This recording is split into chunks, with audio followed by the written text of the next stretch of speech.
pleasure and privilege to serve tonight as the MC of the meeting. Thank you, people online. Thanks for the one. Whoa, I appreciate that. I'm going to say that line again. Hold on. It is my pleasure and privilege to serve tonight as the MC of this meeting. For our friends participating on the Zoom, here we go. I have very specific directions here. Closed captioning is available. So please look at the bottom of your screen and click the closed caption button if you'd like to use or hide subtitles. It is awesome. Our great pleasure to welcome a community leader and spiritual leader of Temple Bethlehem. Okay, let's do that. Let me do that again. It is my great pleasure to welcome community leader and a spiritual leader of Temple Bethlehem.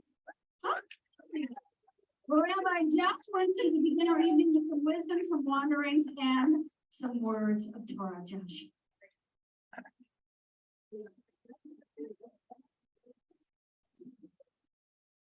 There's a outline here. Can I just read this? Yes.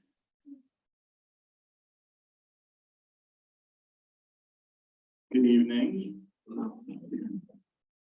Many weeks ago, Eileen reached out to ask that I offer the Devar Torah. Where is that? There you are. To ask that I offer the Devar Torah tonight.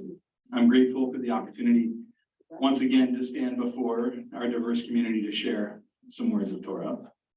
It also couldn't be a more auspicious week. I didn't look at the Torah reading calendar when agreeing to speak tonight, but once I did, I realized that we have a serious issue. Last Shabbat, many American synagogues read Torah for the second day of Shavuot. My synagogue, as with nearly all Reform synagogues, however, only celebrates one day of Chag. I'm sure some folks here already know this. I'm also sure that there are some people here who have no idea what I speak. Probably the majority on the left. In the Torah, we read in multiple locations that we are meant to celebrate festivals for a prescribed amount of time. Longer festivals such as Pesach and Sukkot begin and end with a sacred day. And Shavuot is described as coming at the end of 7 weeks of counting, with the holiday, the actual festival of Shavuot, coming after this period. Everywhere Shavuot is mentioned in the Torah, it is a one-day festival. So how did we get here? Why do some diaspora Jewish communities celebrate 2 days of a festival and others only celebrate one? It all comes down to announcing the new month.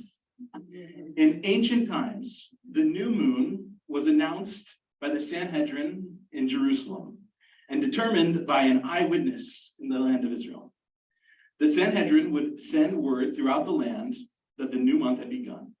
And for communities outside the land of Israel, a fire would be lit on top of a mountain, and a watcher would see the fire and light another fire to alert the next community, and so on and so forth. In this way, a chain would stretch all the way to Babylonia, so that the community of Jews would know a new month had begun. Now, without going into too much detail, which it's Talmud, so I could, thousands of years ago, the rabbis decided this method could no longer work, and instead began sending written messages to distant communities. But the messages could not necessarily arrive with adequate time. Because of this issue, communities that lived further from Jerusalem than 2 weeks travel began to observe a second day of Yom Tov to make sure they got the right date. Eventually, this tradition began to be observed by all Jews living outside the land of Israel. The need for a 2-day festival came out of what the Talmud calls safek, or doubt, because of the length of time it took to notify communities as to which day was in fact a biblically ordained festival day. However, and it should be noted, even in ancient times, we understood how to calculate the day of the new moon without the need for an eyewitness in Jerusalem. Our Talmudic sages made a takana, a decree that the diaspora should continue to observe a second day of Chag in case one day a hostile government forbid Jews from studying Torah and thus no longer understand how to make the calculations for the new month. What can I say? Jewish anxiety at its best. And this is how it has been until the reformers came along. And we must acknowledge that Reform Judaism is not a halachic movement.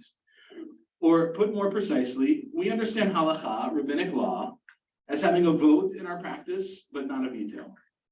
From its earliest days, the Reform movement was critical of second-day festivals. Today, one would be hard-pressed to find a Reform synagogue that observes a second day of any Chag. As an aside, Rosh Hashanah is a different story and thus a different of our Torah, so we won't get into that tonight. So back to where I began. This past Shabbat, since it was not second day Chag in my synagogue, we did not read the second day of Shavuot Torah reading.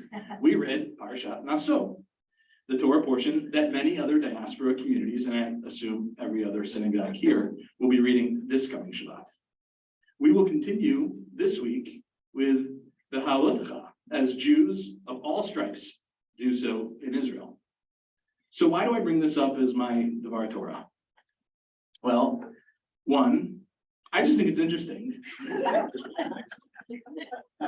at this moment, we diverge from the same Torah reading cycle, with Jews in Israel and many Reform Jews continuing on one cycle and much of the diaspora on another.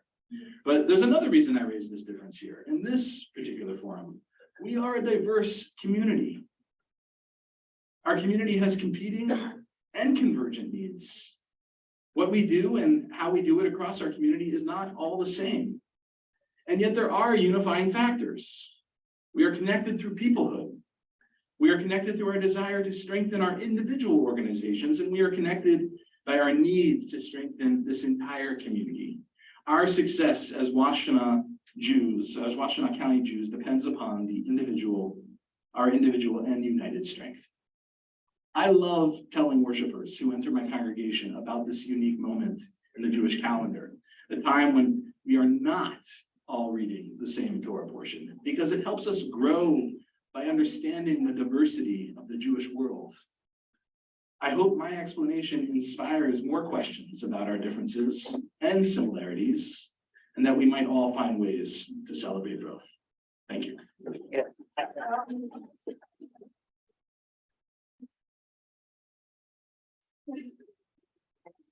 Thank you. So my takeaway is that we should have 2 annual meetings. Is that what we're saying? Okay, that was what I took. No, really, thank you, Josh. We are, or this one goes a little long, we can just have another one tomorrow. We are so grateful, really, Josh, for your wisdom, your warmth, your presence, and your partnership. And to all our spiritual leaders and our community partners, as well as their professional staff members and leaders, many of whom are with us in person today and on Zoom tonight, who are too numerous to name. And without extending the evening, yes, or inadvertently leaving someone out, we are grateful to and for you as well. The essence of this Jewish Federation is to cultivate a thriving Jewish community, and you all most definitely help do that. So to learn more about the sparks that make this community thrive, visit the community directory on our website to explore the rich tapestry of our local Jewish community.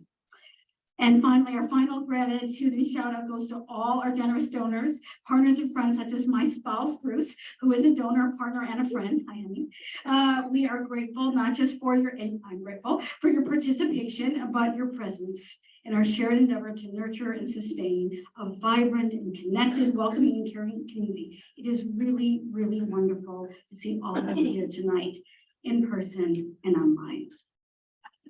Our pillars. So over the past few years, Federation has organized its efforts around 3 pillars: philanthropy, engagement, and convening. Each of these pillars is essential to our success and our strength in this community. Metaphorically, we see our pillars as a tripod. Without one of the legs, the others stand less of a chance of holding up the camera, the culture, the community, and thus, our proceedings this evening will highlight achievements and aspirations in each of these pillars. We've asked our community partners to share their stories of how the Federation has impacted their missions, and they will pop up literally at various times during the evening. Why? We'll always add a bit of theater. It keeps the crowds coming. That's really important. But beyond that, we want to make sure the communities, the organizations, the people, and the people served by the people are heard, have a voice, and are given a space to highlight them not just as partners, but collaborators, co-creators, interrogators, innovators, and to make sure that they know that this is their organization, their federation to believe in or be live in. And someone who I deeply believe in, Deborah Chop, our co-vice president, part of our tripod, to guide us through the philanthropy pillar. Let's give it up.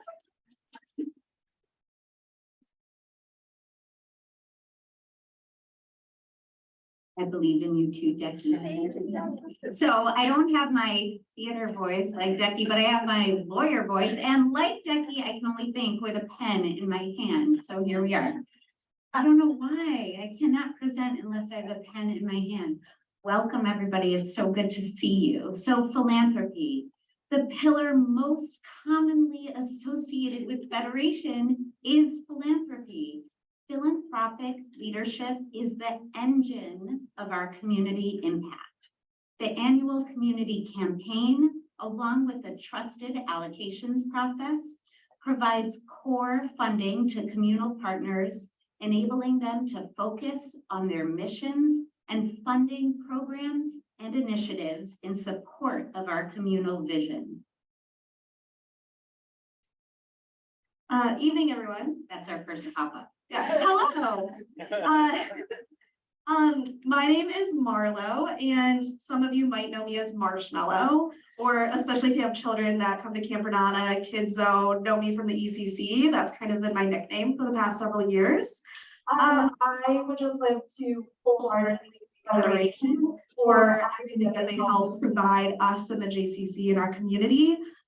Again, for those of you who don't know, I actually grew up around here and attended Camp Renata myself as a camper way back when, and grew through the roots all the way up through our program, and became our waterfront director and went and did all of our programming for camp, and am now our director, and I'm very excited to pass it along to everyone else here, and just all of our Ruach and our core values.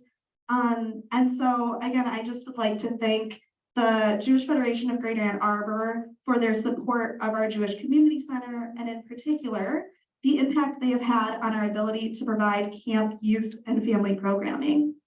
Through their initiatives and philanthropy, we have been able to give a wide variety of children the opportunity to not only participate in programs such as our day camp, Camp Renata, but to thrive. It is there at our vibrant campsite out at Cedar Lake in Chelsea, where so many children begin to build foundations of character, identity, and community. Not only are days filled with engaging activities such as our arts and crafts, our sports, our games, nature hikes, boating, fishing, my favorite swim lessons, archery, our Wacky Wednesday theme days, and so much more, but they are also filled by the moments in between. Moments of sharing values, of making connections, of singing and breathing and smiling all together. Moments in which the time between is infinite, and the feeling gets carried and held with you long after you are gone, and finds a home inside by which to stay. Moments that are brought to life by the people and partners you form and create them with. Moments that are made possible with the assistance and support of Federation. So thank you.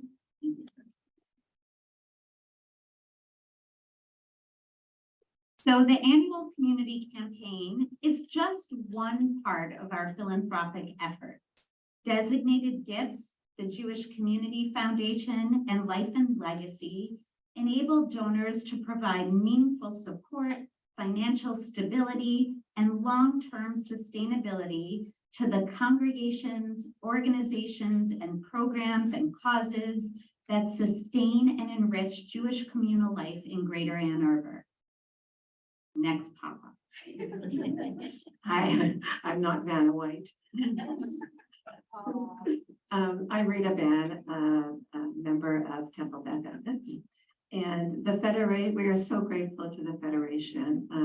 The Temple Beth Emeth Generation Factor Group consists of members who are adult children of Holocaust survivors. And we wanted to establish a fund to honor the legacy of one of our members in our community and of our group, Irene Butter, who herself is a Holocaust survivor.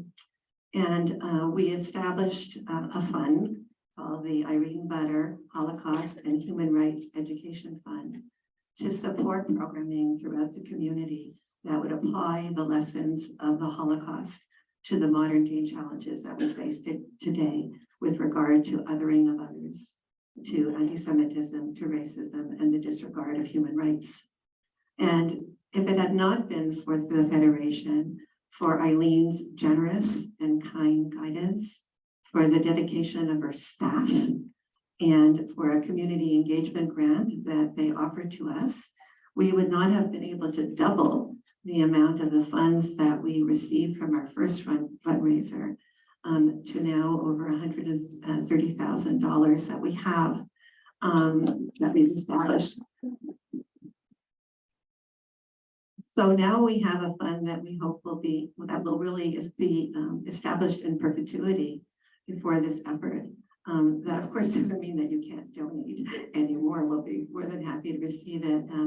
And the gift really is that we will award applications from nonprofit organizations, from Jewish congregations, from different faith communities to support this mission throughout Washtenaw County. Thank you. We're very grateful. Thank you. Through the Jewish Community Foundation, donors can support the organizations they care about by opening donor-advised funds that serve as philanthropic piggy banks, establishing endowments for the benefit of specific organizations or programs, and ensuring the future of our communal institutions through life and legacy. To date, 242 donors have made 426 legacy commitments for an estimated value of $14 million to sustain our community. We're particularly grateful to the 46 legacy donors who have included the Jewish Federation in their legacy plans.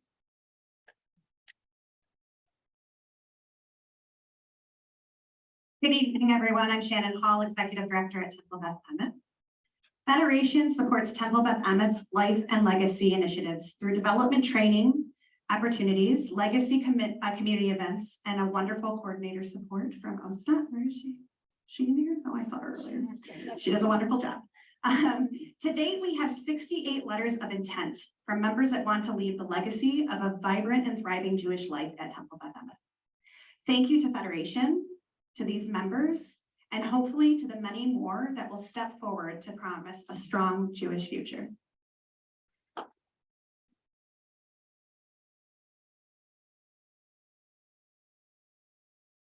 Of course, the annual community campaign cannot cover all of our communal fundraising needs. Federation is grateful to the many generous donors who supported a range of initiatives, including One Happy Camper and camp scholarships, and, as we'll discuss later this evening, community security. We are also proud of our philanthropic leadership and partnership with JFS to bring additional resources via Jewish Federations of North America to its refugee resettlement efforts, and equally proud to have a role in JCORE, the community collaborative to support those efforts. Hi, everybody. My name is Michelle Milanis. I'm new to JFS, about a month in, but I did work at the JFS at Metro Detroit for 14 years, so I'm not new to JFS. But I just have to say, this is a really warm, welcoming, amazing community, and I'm really happy to be here. Okay, so Jewish Family Service receives wonderful support from Federation, very wonderful partnership, and we're appreciative of everything that you do. And we serve thousands of people in various different programs with the support that we get from Federation. One in particular is WISE, which is Washtenaw Integrated Senior Experience. And JFS provides robust older adult services everything from care management, transportation, nutrition services, including delivery of medically tailored meals to homebound individuals, and so much more. So we just wanted to share that with all of you, and the fact that last year alone, we provided these services to over 1,100 older adults and their caregivers, thanks to your support. So thank you.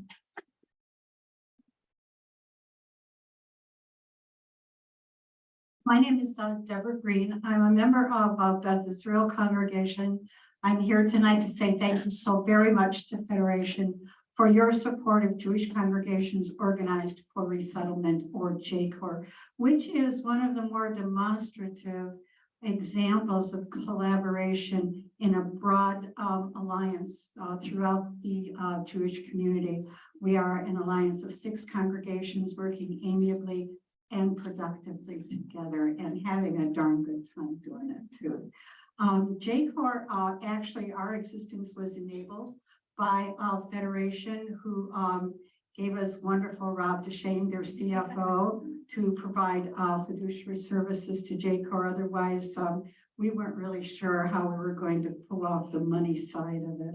We want to thank JCOR ever so much for the grant that you made for the expenses of the overhead of our December 11 fundraiser, which gave us the room to raise the funds that we eventually put into or contributed to our family, our refugee families' purchase of a car, which allows them to drive back and forth to work without a $700 fee for contracted transportation. A very wise investment.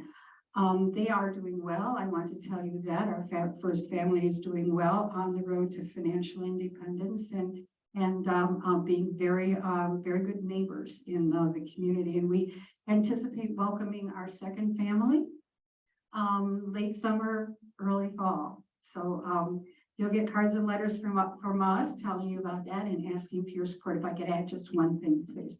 I am working personally on helping to develop a network of people of color who are Jewish, Jews of Color network. So if you know anyone I should be talking to, let me know. We have an article in the Washington Jewish News this month and a website. So keep track of that and thank you.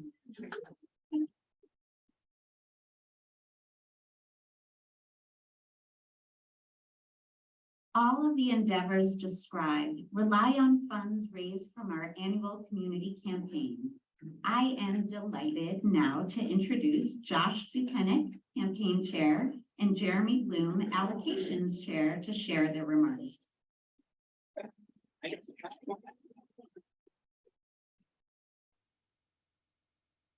For those of you that are confused by different last names, we are identical twins. Sorry, I've been sitting on that one for a long time.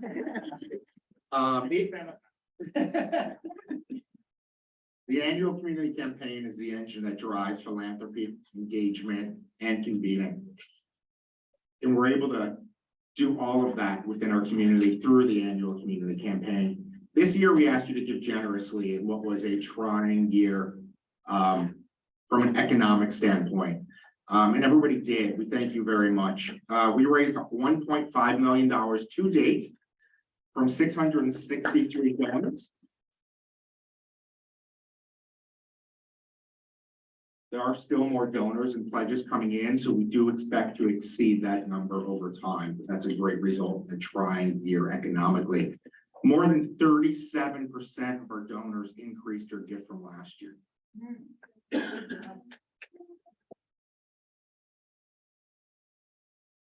are 91 major donor families who support our community, including 3 new major donor families in this year's campaign.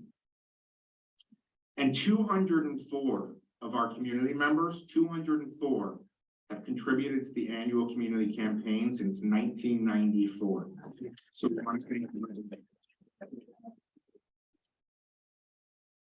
one of the things that I'm most proud of from the campaign volunteers, we've had just under 120, 18% or 119 total donations from individuals or families who had not given in the past year. So it's demonstrated willingness from our community to step up and step into our community and continue to build our community. Thank you very much, and I'll turn it over to Jeremy in a minute. The success of our campaign is due to our significant effort by our campaign volunteers and our Federation staff. Thank you very much for everybody who took on the assignment. We know it's not easy, and we know it is highly critical for the community. Also, thank you very much to our communal partners, specifically Hebrew Day School, who came in to participate in Super Sunday this year. They learned very quickly how tzedakah drives our community, and we can't thank them enough. I don't see teams from Hebrew Day School today, but we did have one student raise $2,600 that one morning. A student, I think she was 8 years old, raised $2,600 for. I'm Sam Hendren, and I serve with Joy as the president of the Hebrew Day School. If not for Federation support, the Hebrew Day School would be unable to fulfill its mission. And I quote, "To nurture the development of knowledgeable, caring, and committed Jewish children in a dynamic learning environment." And our mission goes on to say, "and to create in our children a meaningful and joyous connection to their heritage." And isn't that what it's all about? Federation's allocation in 2022-23 was critical to balancing the HDS budget, and it supported the school's core operations. Because 60% of our students receive tuition assistance, you can say that Federation's allocation made it possible for any family desiring a day school education for their child to have access to the gift of that education, regardless of their financial means. We are so grateful for the ongoing and sustaining partnership of Federation with our school. Thank you.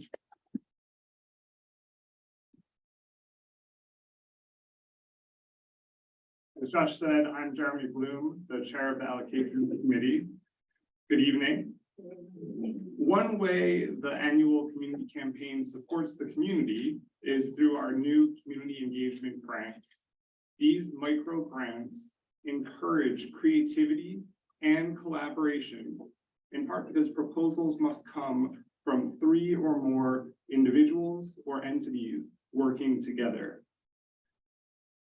This enables us to directly fund the efforts of organizations and programs that may not have been part of the allocations process. One of which is the Recovery Seder. Hello, I'm Hugh Goodman, a member of Temple Beth Emeth. And as we would say during Passover, right? Dayenu, it would have been enough if the Federation had just brought together Temple Beth Emeth, Beth Israel, and the Lior Project through JFS. But beyond that, the Federation provided the funds to create a community-wide recovery Seder. And 60 people in recovery from addiction and their allies were able to attend. And the Federation helped this group to connect on a spiritual level to our Jewish community and traditions. Thank you so much for your attention.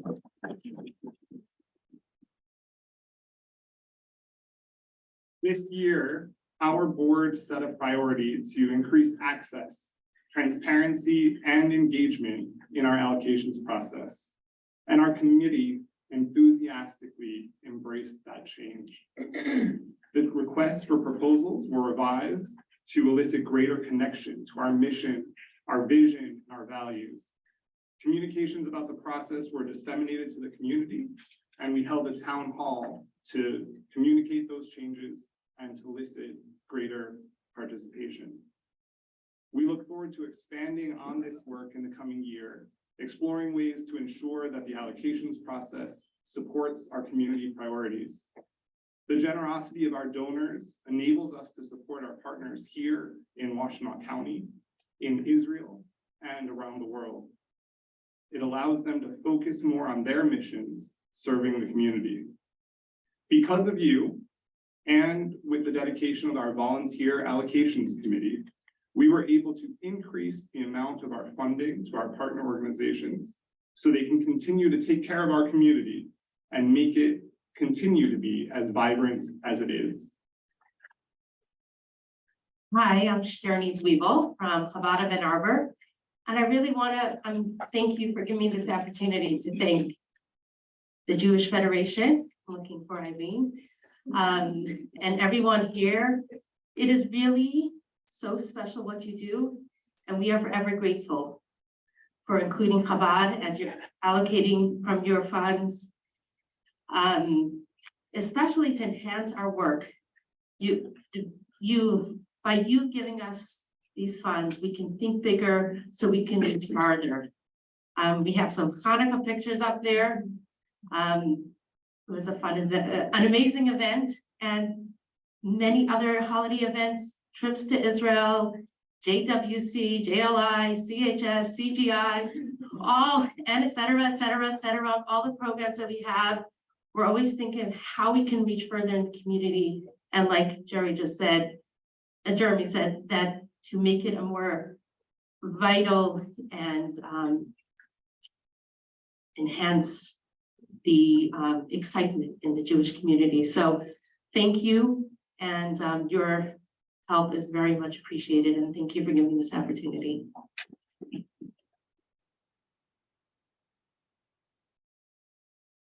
You have received a complete list of this year's allocations in your meeting materials. And a full picture of our fundraising and allocations will be provided in a community impact report in September. Our allocations committee is displayed for you, and I want to extend my gratitude, my sincere gratitude to everyone. It was an outstanding committee this year. The allocations committee and the Israel Overseas Committee, they take their stewardship of your funds very seriously and really acted very diligently to make this process even better and to continue to improve in years to come. So thank you for strengthening our community and enriching Jewish life locally and around the world.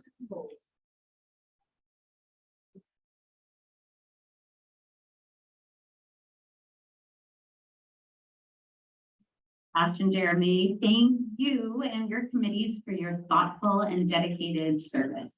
So now I'm delighted to introduce the third leg of our tripod, my co-vice president, Marla Linderman-Richelieu, or MLR, our guide to the engagement pillar.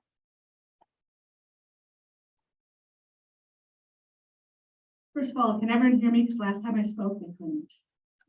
Awesome. Federation engages with the community in very specific ways. We provide opportunities for Jewish young professionals to connect and build community. We bring women philanthropists together to educate, engage, and build our Jewish community. We are a community. I love that we continue to use that word to describe ourselves. We take the lead in celebrating Israel's milestones, such as this year's Israel at 75. I hope to see you all there. And in connecting with Israel through Arbor Nahal, and our campaign. We've spoken about this, but we do events to bring the community together to deepen understanding of our impact and of the Jewish world. Here's a little highlight reel from the past year. That's brilliant.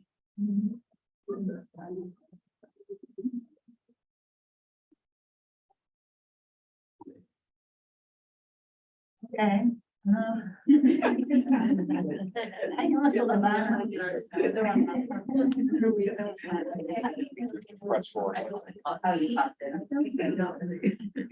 Marla will now do an interpretive dance while we wait for I was gonna say, we're gonna have to like do some sort of, song to go with the theme. It's okay. So how is everyone today? It's really great to see you. Here we go.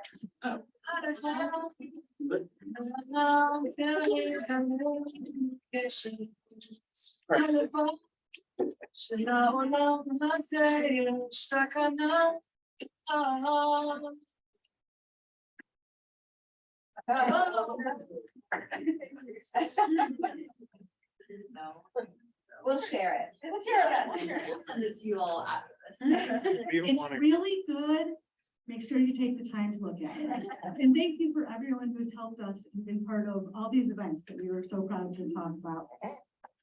Now, in engagement, a significant priority for our federation this year has been growing our engagement with the broader community throughout our Jewish Community Relations Committee, our JCRC.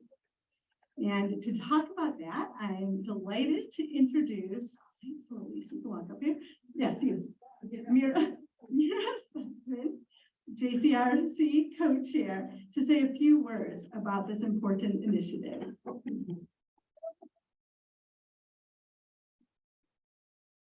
Hi, I'm Mira Sussman. A few years back, the Federation convened a series of parlor meetings to solicit input on our Jewish community's priorities. We realized that the time is right to revitalize a Jewish Community Relations Council in Washtenaw County. Many Jewish communities around the country have JCRCs. While their approaches and tasks can vary, the job of a JCRC is to help engage the Jewish community with other communities and to develop relationships with other community leaders. JCRCs also engage in advocacy on behalf of the Jewish community, both in times of crisis as well as calm, to ensure that there's a Jewish voice at every table where decisions that affect us are made. I got involved for a few reasons. For starters, I have a deep sense of connection to this community, and with it, a sense of duty to serve. I'm not a major donor, but I am pretty good at developing relationships and connecting with people. So JCRC felt like a good use of my skills and passions. I'm excited to have a platform to connect with other local historically marginalized communities, including the Black, AAPI, LGBTQIA2S+, and Muslim communities to support and strengthen each other. I'm very excited to use these relationships to dispel anti-Semitism, educate legislators, make Washtenaw County a more welcoming and Hamish and comfortable place for all of us, and also to connect within the Jewish community around these issues. To me, JCRC is communal organizing that is both outward and inward facing. Marla Linderman-Richelieu and I are currently the co-chairs of the Washtenaw JCRC. There are 3 JCRC committees that address anti-Semitism, advocacy and government relations, and environmental sustainability. We are grateful to Marty Schickman and Jeff Weidlinger for co-chairing the Anti-Semitism Committee, and to Annie Woloch for starting the conversation on raising community consciousness and action regarding climate change. The other committees are still in formation, and everyone interested is encouraged to reach out to Marla, myself, and Mackenzie if you would like to get involved. Now, switching gears. I'd like to introduce Brenda Lawrence. If anyone is familiar with Southeast Michigan politics, they know the name Brenda Lawrence. Her name for many is synonymous with access, tenacity, collaboration, and community. She was elected to the U.S. House of Representatives in 2014, representing Michigan's 14th congressional district, which included pre-districting, a portion of Detroit, as well as the city of Southfield and 16 other cities located in Oakland and Wayne counties. While in Congress, she was elected the freshman whip and appointed senior whip. She was the ranking member of the House Oversight and Government Reform Committee's subcommittee on the Interior. Prior to her congressional gig, she was elected mayor of the city of Southfield in 2001, where she became the first African-American and the first woman to serve in the post. Prior to her 14-year tenure as mayor, she served on the Southfield City Council, where she was elected president in 1999. She has also served on the Southfield Public School Board of Education as secretary, vice president, and president. She is an exceptional civil and civic servant. Many of us here know, or at least familiar with her work in Black and Jewish relations, having launched the Congressional Caucus on Black-Jewish Relations in 2019. Today, she's going to share with us her related work outside of Congress as the executive director of Spill the Honey, an organization which strives to amplify the voices of historic African-American Jewish civil rights. coalition to reinforce shared legacies that can still foster empathy, nurture compassion, and build partnerships. And thus, in the spirit of such partnerships, she is joining us at our annual meeting. Congresswoman Brenda Lawrence.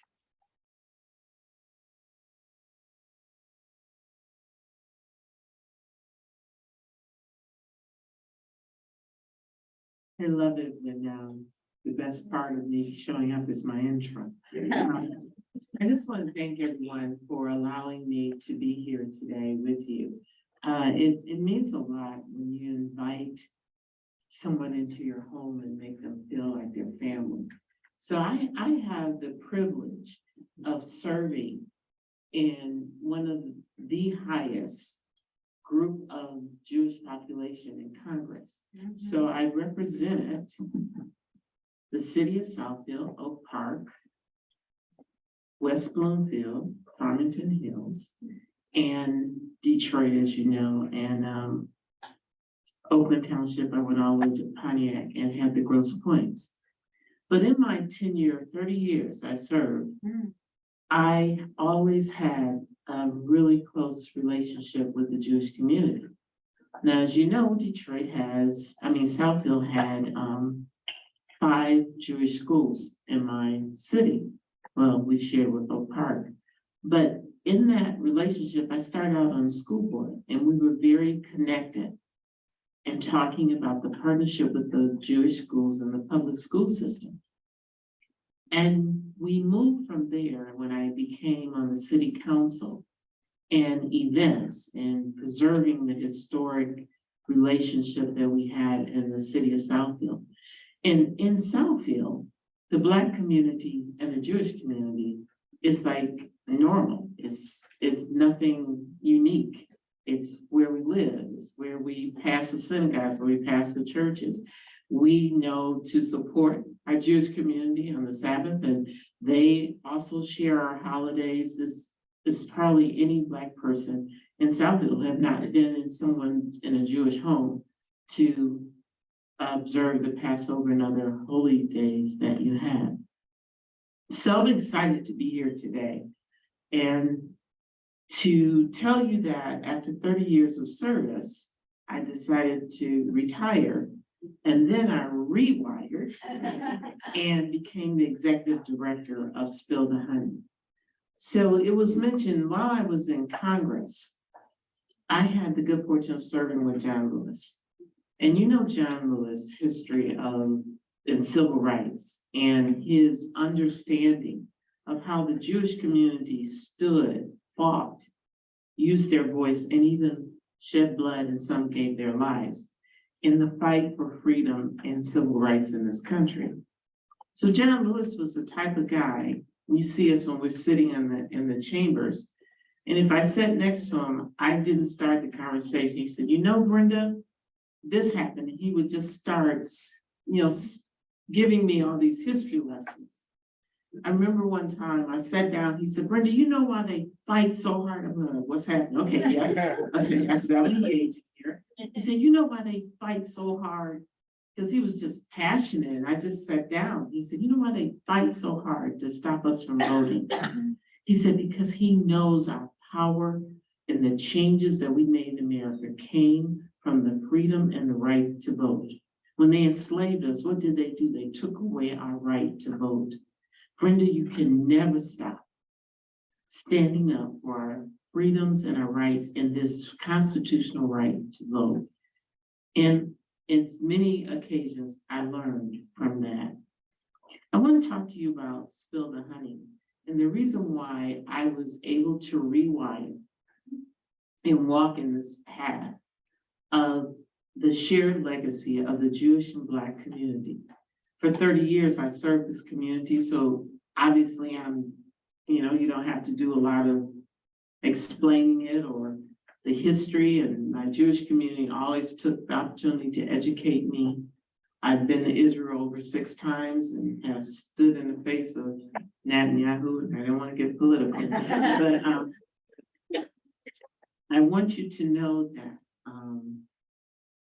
this was a space, because when Sherry Rogers, who's our founder, an amazing woman, when she said, Brenda, I want you to be the executive director, I said, hold up, I'm just trying to take a breath here. I said, give me some time. So she said, okay, and to the date, I told her, give me 30 days. She called me 30 days and she started again.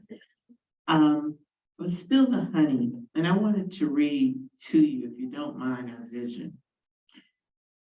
It is, the Spill the Honey's vision is to use the transformational power of the arts to change hearts and minds, and to seek to move people to act for social change. It amplifies the voices of historic African-American and Jewish civil rights coalition in order to reinforce shared legacy that can still foster empathy, compassion, and build relationships, partnerships, transcending divisions of race, class, gender, and ethnicity. Spill the Honey recognizes and honors the Jewish American community's legacy of fighting anti-Semitism and surviving the Holocaust, and the African Americans community legacy of enduring and surviving slavery and fighting for freedom in these United States. And this is what made me move to, this is a part of my legacy, because I'm in the point in my life that I've had many opportunities. And you know, you're in that grind and you work, you get educated and you go out and you work. But there's a point in your life where you start thinking about legacy. When I leave this earth, did I make a difference? Did I have an impact that will be lasting? That when I am buried, is that the end of my story? Is it over? And so the historic connection between these two communities can serve as a foundation for teaching tolerance of cultural differences, focusing public attention to present day injustice, and encouraging young people to become global citizens. So I wanted to talk to you about some of the history that some of you may not even know, but I know when I start talking to the Jewish communities, if I miss something, you'll yell at me. So do you know that when the Jews were exiled, they came to the United States, and some were educated as professors and teachers, the universities would not take them. But the historically Black university, HBCUs, opened their doors. So think about how powerful that is for a Jewish person to be teaching a group of children who were not allowed to go to those universities, and to educate them and empower them with knowledge. So if you don't know this song, Google it tonight. It's a song by Billie Holiday called Strange Fruit. And it is, as an African-American, every time I hear it, it makes the hair on the back of my neck stand up. See, I had the good fortune of being raised by my grandmother, who came to the North, like so many others, to escape the oppression of the South. And she would watch on TV, you know, the oppression, the dogs being sicked on people, the water hoses, the bombing. And I'm sitting at her knee, I'm a young child, and tears are in her eyes. And she told me, she said, Brenda, as a Black woman in America, you're going to spend the majority of your life forgiving people and educating people, because racism and hate is driven by ignorance. But Strange Fruit, a Jewish poet, Abel Meerhal, I think I'm saying his name right, saw a picture of a lynching and was moved by it and wrote the words to that song. Who knew that one of the most powerful, Billie Holiday was arrested for singing that song. They tried to stop her. The words of that song came from a Jewish man who saw a lynching. Think about that powerful connection. The civil rights movement, we all know that Martin Luther King stood side by side by Rabbi Heschel, and how they walked together, and how he empowered in the March on Washington he spoke right before Martin Luther King. So it wasn't like he was 15 people below, then you build up to the keynote speaker. And his message was about the silence of good people. Today, that is still one of our biggest problems. And did you know that Tupac, for those of you who are not woke, don't know who that is.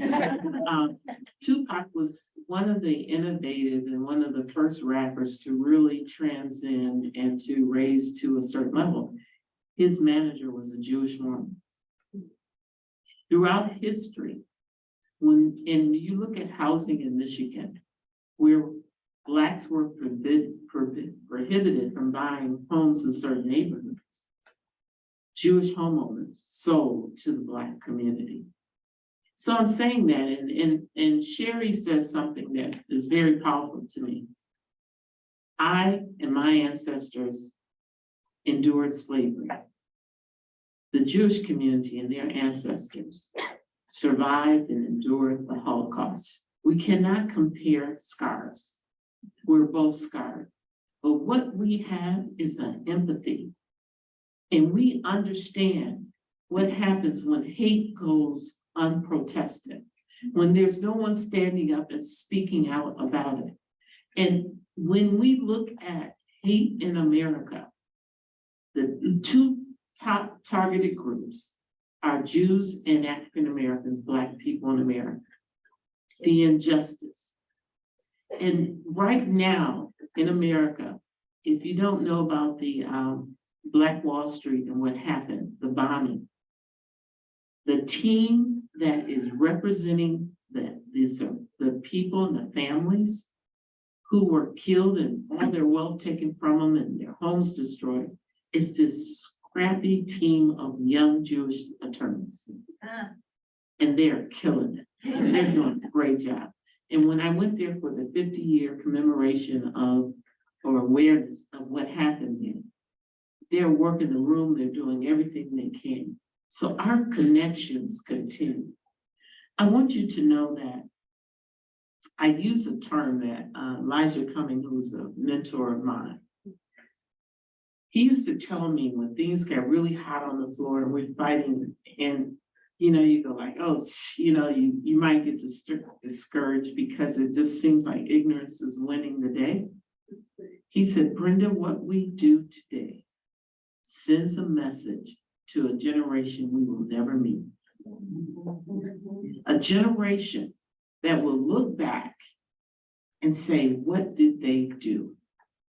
How often do we celebrate Martin Luther King and Rabbi Heschel and all these amazing people who, when history showed that they were confronted with, am I going to be that voice? Am I going to stand up? Am I going to be the roadblock to hate? Am I going to be the awareness to the ignorance of hate, racism, and anti-Semitism? We read about them, we celebrate them, but we are on the clock. It's our turn. And I'm so glad to lead this endeavor to bring to this next generation an opportunity to learn how we survive so much together in these United States, and we can continue to do that. Many of our children don't know these stories. And so it's important for us, I'll lock hands with you. I'll, eat your food, you eat my food, you dance to my music, I'll dance to your music. I'll come to your home, I'll pray and you pray. We have so much in common, but that shared humanity that many cultures don't have. And we have that foundation of generations of people who I never met, laid that foundation. And now we're on the clock and it's our time. So I'm here today because I really do believe that we have an opportunity, and I don't want it lost, because when that generation that I'll never meet looks back at my legacy, they'll say, I am encouraged and motivated And we too can make a difference. Thank you so much.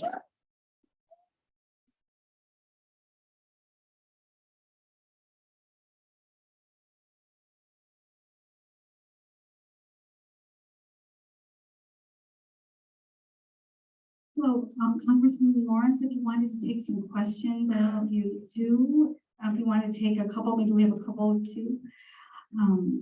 Maybe take a couple questions. Okay, Anyone have questions? yes, ma'am, against the wall. I have a 14-year-old son who has friends who are constantly saying anti-Semitic things and other lots of racist comments. Mhm. What would you say to him? What he can do other than tell them that's stupid? And what is your organization doing to connect with young people? So I'm so proud of the fact that we had, and our founder, Sherry Rogers, Dr. Rogers, has produced a film called Shared Legacies. And what it does, it documents all these historic people. We're interviewing them, and there are not many left. But this film is amazing.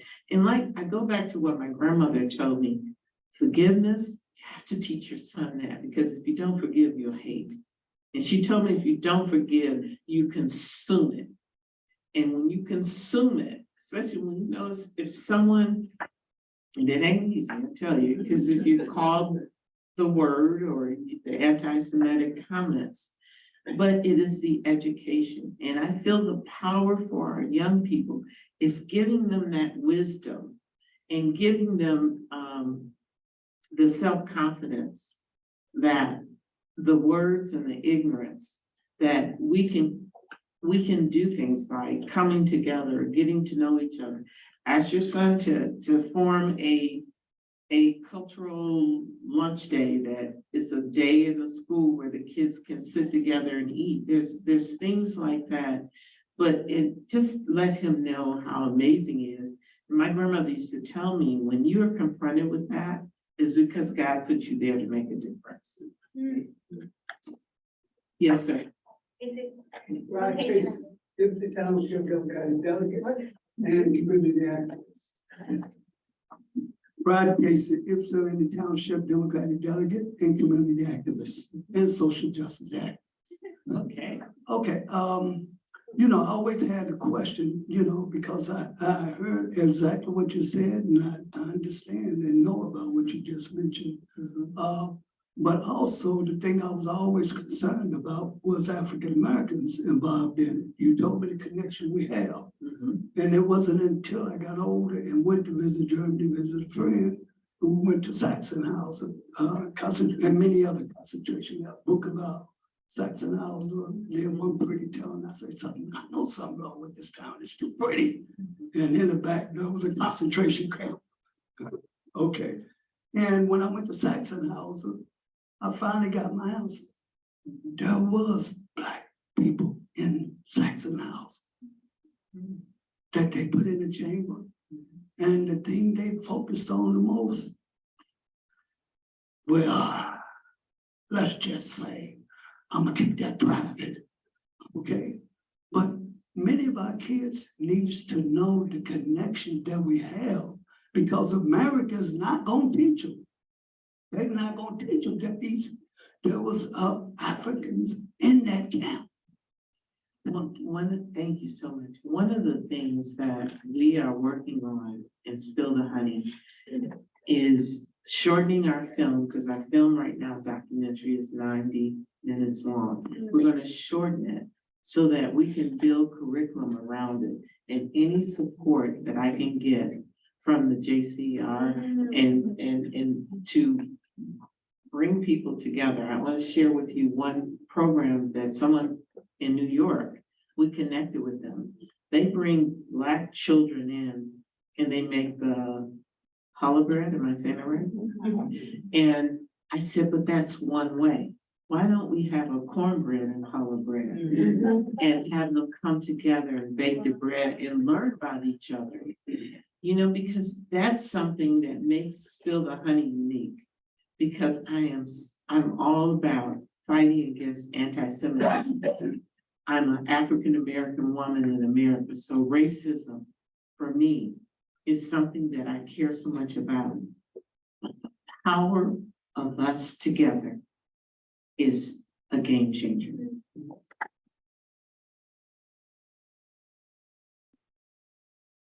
One more. On a little lighter note, I love the imagery of Spill the Honey. Mhm. Can you talk a little bit about how that came to be the name of your organization? Yes, and when a mother was separated from her son in a concentration camp, she gave her son this little jar of honey and said, have a sweet life, have a good life. He never saw his mother again, but the spilling the honey is a metaphor for, you know how honey, it runs and cracks and it's sticky, things get stuck to it, it's sweet. And so in founding the founder, Dr. Sherry Rogers, she uses that as a way to make you think about, and she often thinks about that young child with that little cup of honey, not knowing where his mother went, but that he would never see her again. Or it was a symbol of her, for her to give him something to hold on to.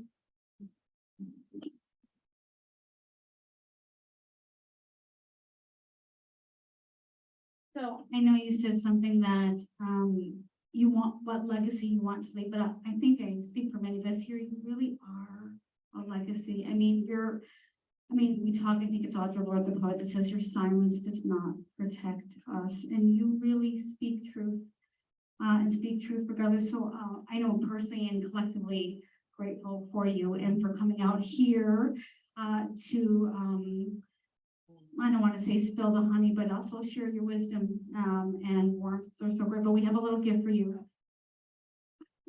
So I have a gift for you. So thank you so much.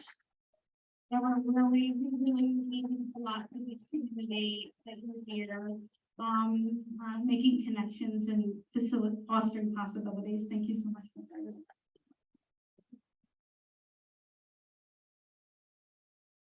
Okay, so just 3 more hours, I promise.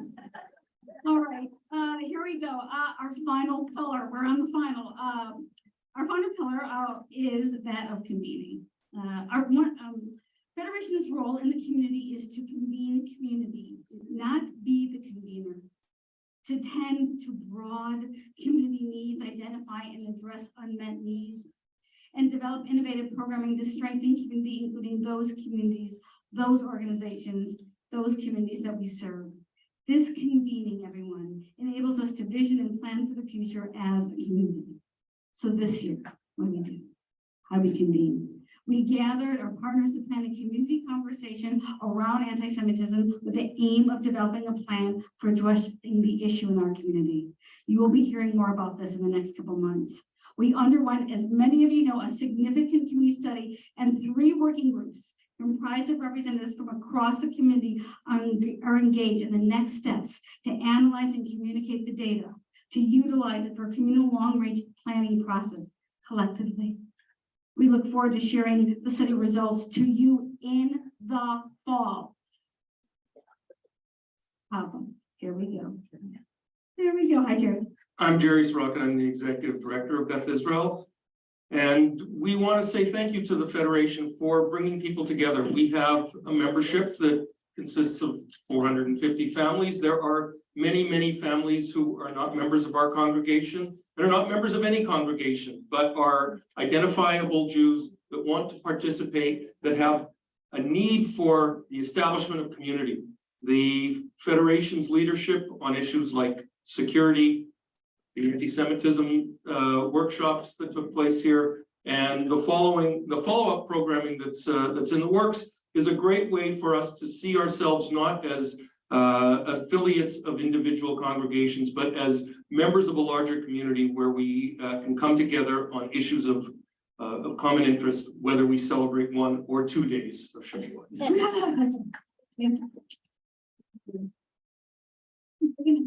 Very good. All right.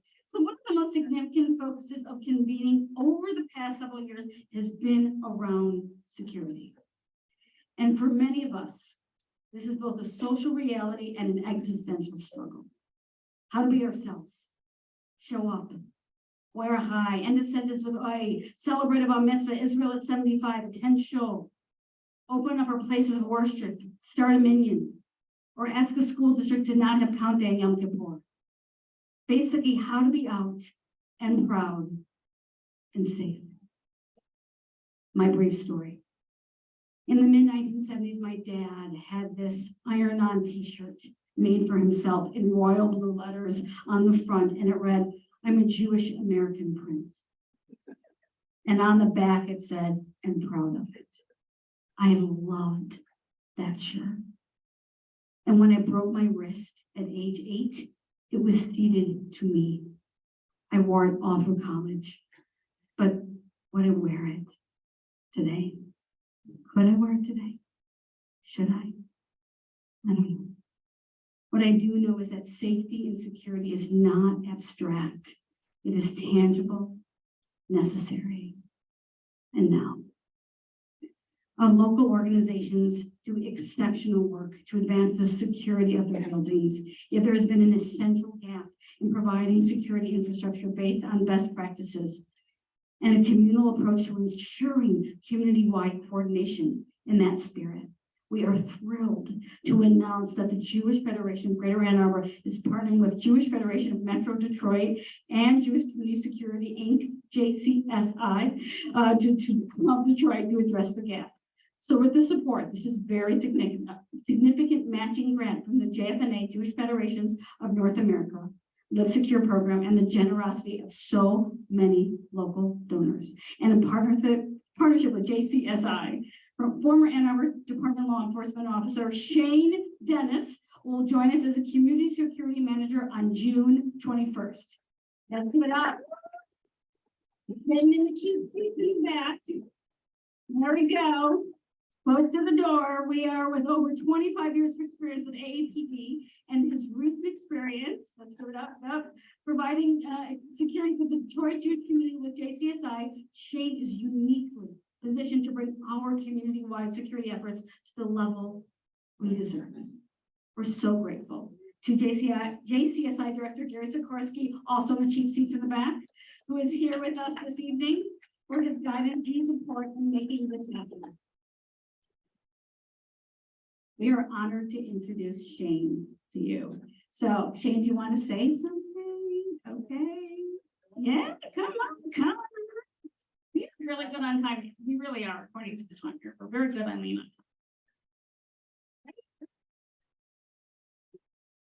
time. I'll keep it very brief. As you mentioned, I have 25 years law enforcement with the City of Ann Arbor Police. Been with JCSI for a little over a year now. So again, I'm very familiar, obviously, with Ann Arbor, the community, and I'm looking forward to returning to it and working with all the different organizations in the city and getting everybody on the same page, which I think is very important. So thank you. Thank you.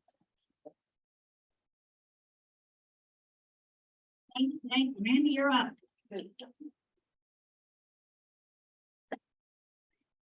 Shane, thank you.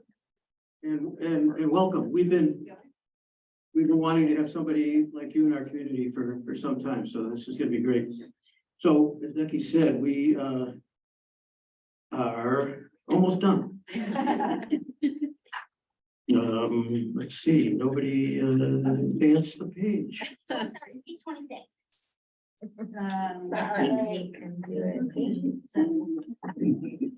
I know it starts out saying, "I am Randy Milgram." Good evening. I'm Randy Milgram, immediate past president of the Jewish Federation of Greater Ann Arbor. The tripod, Becky, Deborah, and MLR beautifully describe the work of Federation through our 3 pillars. Those pillars and Federation's success rely on the foundation of a strong team comprised of dedicated and engaged volunteers and professionals. Many of you here. The governance committee works to ensure a strong governance structure, and I was honored to chair the board development and governance committee this past year. I was delighted to serve alongside Lori Barnett, Deborah Chop, Neil Eliakim, MLR, Hillary Mert, and Becky Alexander. I'm also honored to appreciate board members and Jewish young professional board leadership who are leaving us after dedicated service, and without whom Federation's work would not be possible. I don't think these folks are here, but thank you to Ariella Hoffman Peterson and Evan Franklick, JYP board co-presidents. Together, Evan and Ariella led a team of energetic board members, Rachel Dawson Baglian, Sarah Posen, and Katie Cassell, who provided a variety of engaging programs throughout the year. They really did. They killed it. They will be formally recognized during their leadership transition later this summer. I'll now ask our outgoing board members to please join me at the podium as I call your name and say a few words about each of you. First is Joelle.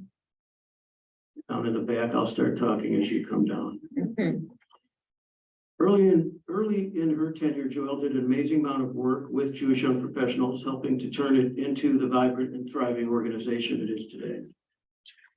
Near the middle of her term, Joelle agreed to take on the role of secretary, which also meant assuming an important role on the executive committee. And she performed those duties with great skill and care. Now, even as her term is coming to a close, she continues to be a vital member of one of our community studies subcommittees, whose work will continue through the end of this year. And through it all, Joelle has brought her trademark dose of thoughtfulness and a quiet sense of confidence, competence, and integrity to our board. Thank you so much, Joelle, for all you've done on behalf of Jewish Federation of Greater Ann Arbor. You will be missed.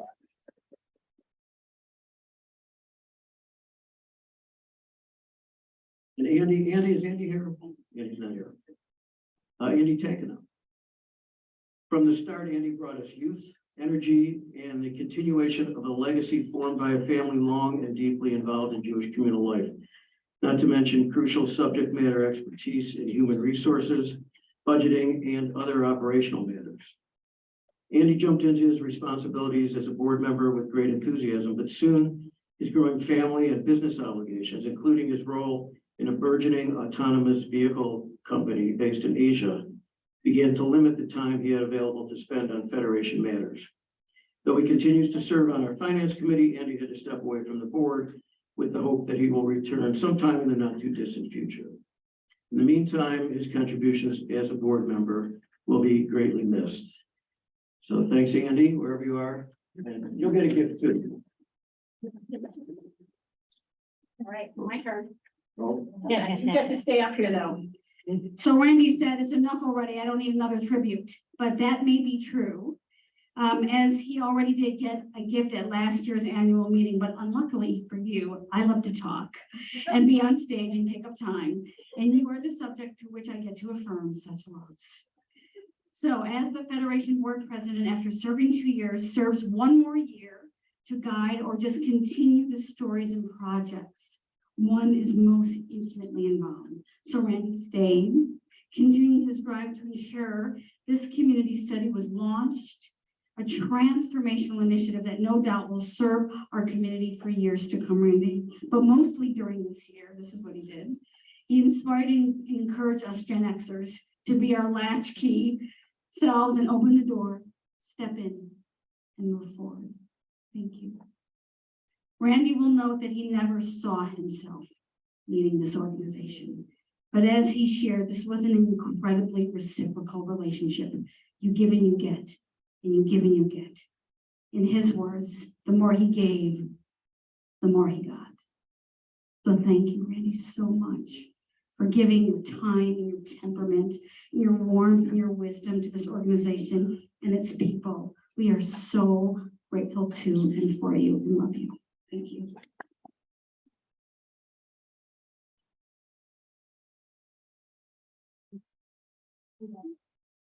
Hold on, do you want me to turn the page this time? No, No, these are my scripts. Okay, and then I do this part and then I turn the page.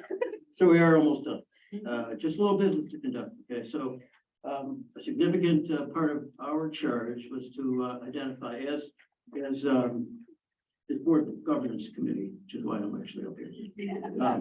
A significant part of our Governance Committee's charge was to identify leadership needs and to identify strong and diverse candidates who would be reflective of our community to join the 2023-2024 board, with an eye to maintaining the momentum already in progress. The slate of candidates and their bios were included in the material sent in advance of this meeting, and the list is included in your programs. So the continuing board members in the middle of their terms are Deborah Chop, Julie Grand, Marla Lindemann Richelieu, Marty Schickman, Robert Stern, Joshua Sukenik, and Annie Wallach. And the continuing board members up for re-election this year are Decky Alexander, Jeremy Bloom, Marla Chinsky, Susan Fisher, and Murray Rebner. And the new board members on this year's slate are Larry Adler, who I know is out of the country, and Max Grad. Is Max here? Say hello to Max. Now, without further ado, is there a motion for approval of the slate? Is there a second? Are there any questions before we take a vote? Okay, approval of the slate will be by voice vote. All in favor? Aye. All opposed? Any abstentions? Mazel tov to the new board. Now, the slate of officers will be officially elected by the board at the first meeting. And they are President Becky Alexander, Co-Vice President, President-elect Deborah Chop. Yeah. Co-Vice President Marla Lindemann Richelieu. That is a mouthful. Secretary Annie Wallach. Treasurer Marla Chinsky. So thank you again to the Governance and Board Development Committee for your thoughtful and dedicated contributions to ensuring a strong leadership for the Federation. I think we've got a tremendous new board.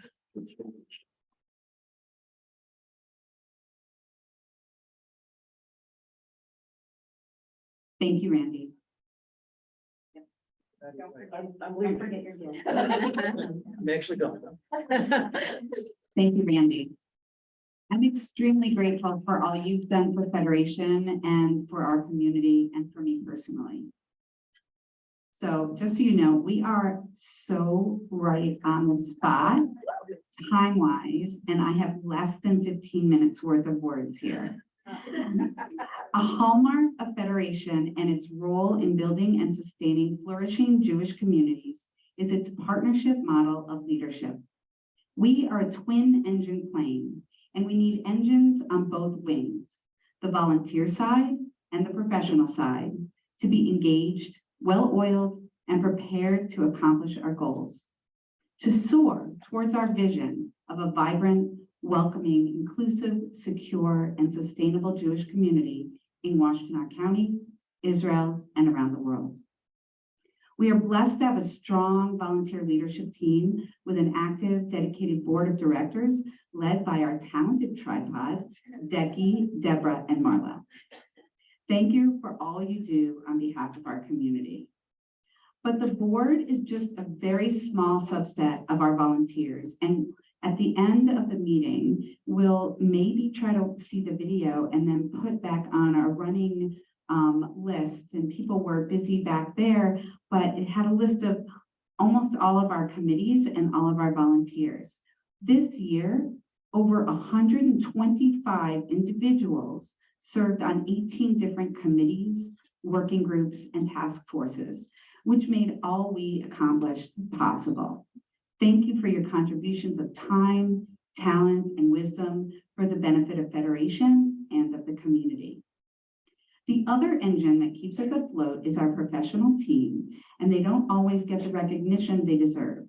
It's fitting that we highlight their contributions this evening. This will take a few moments, but I only have this opportunity once every 2 years, and it's time well spent. So I will now invite my team to come and stand here.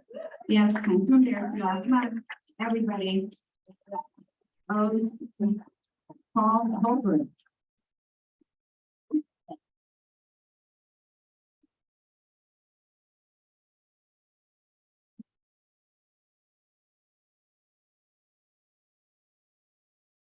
So we're gonna applaud them alone.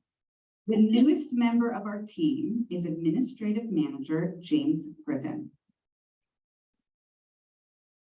James joined us in late January, just as we were finalizing details for the main event.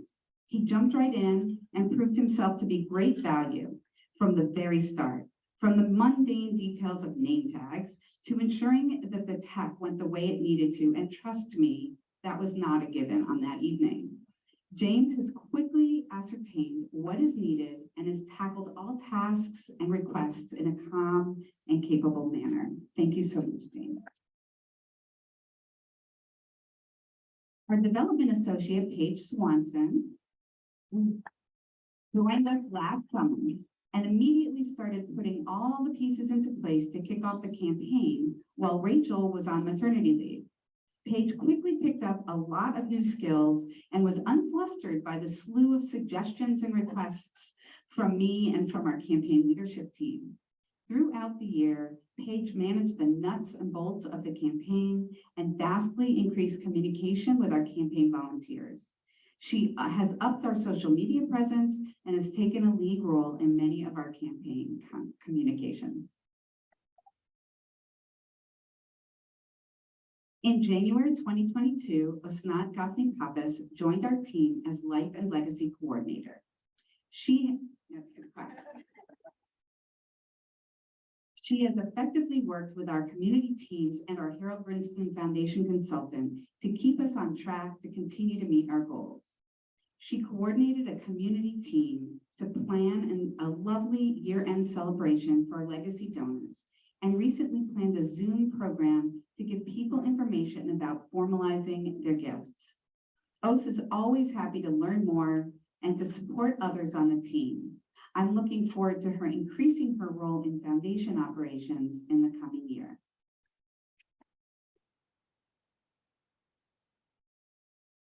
Mackenzie Katz, who just parenthetically, her father went to high school with me in Bloomfield, Connecticut. Crazy. Mackenzie Katz joined the Federation team in February of 2022 as our administrative manager. She quickly demonstrated her talent for organization, graphic design, and event planning. But it was clear that Mackenzie had important skills and perspectives that she could bring to a new role, community relations manager. Mackenzie's work includes internal community relations, from supporting the allocations process to working with colleagues from across the Jewish community to plan programs like the upcoming Top of the Park Jewish Community Meetup on June 11th. She also leads our Jewish Community Relations Committee efforts to build relationships with other faith, cultural, and ethnic communities. And as we heard this evening, this is so important, especially in these times.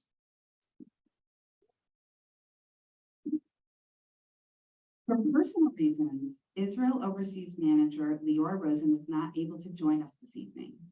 When Leora joined our team 2 years ago, she provided focus to our Israel Overseas work, including allocations, Israel programs, and our partnership with Moshav Nahalal. After a 3-year hiatus, 17 teams traveled to Nahalal for 10 days of connection and unique experiences with their peers. This would not have happened without Leora's tenacity, organizational skills, and her passion for Israel.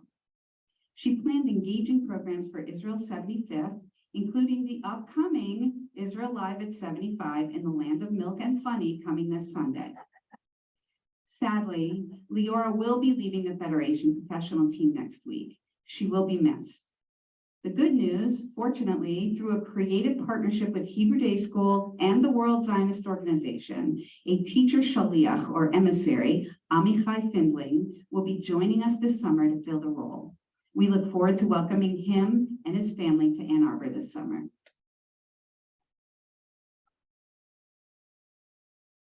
This September, Rachel Wall, our Development and Communications Manager,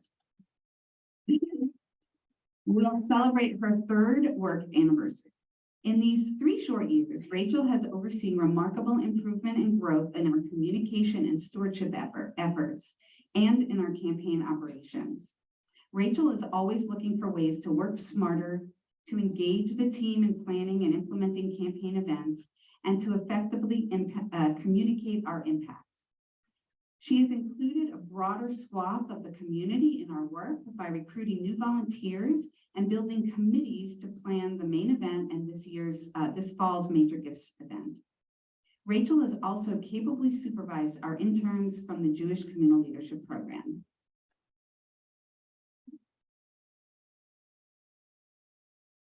Rob Deshane has been our CFO since September 2019. He has ably and calmly seen us through a lot in the past 4 years.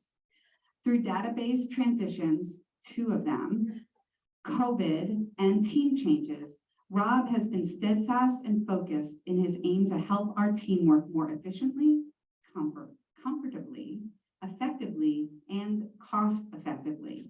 He's always searching for technological upgrades that save us time, money, and frustration. He consistently gets high marks from our auditors and clean audits.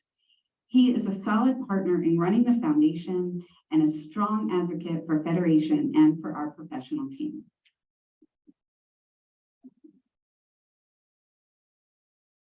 In case you hadn't noticed, I've been introducing my team in order of longevity.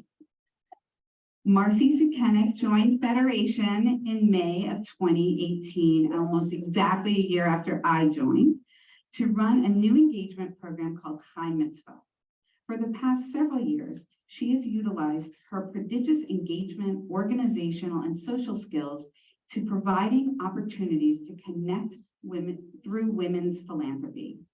Through events such as Ladies' Night Out, a Sukkot gathering for Lions of Judah and pomegranate donors, Schmooze and Booze, and in collaboration with other local organizations, the Challah Friends, Marcy brings together multi-generational groups of women, many of whom are relatively new to the community, for meaningful conversation and connection.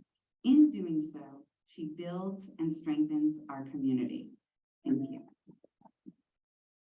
Please join me in applauding the fantastic team that I'm privileged to lead.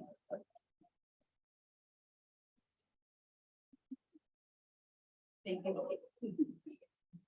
But also everybody knows that a team is only as good as its leaders. So I just want to thank Eileen for your dedication and your vision for this community and always pushing us to work better on behalf of the community, and we're so grateful for your leadership. I'm grateful for my wonderful community partner colleagues who do so much to strengthen our community. They're amazing partners. And I want to wish Will Keller, head of school of Hebrew Day School, a very happy birthday. And I thank all of you for being with us this evening, for your interest and your involvement, and for all we can do together in the future. May we continue to go from strength to strength. Thank you very much.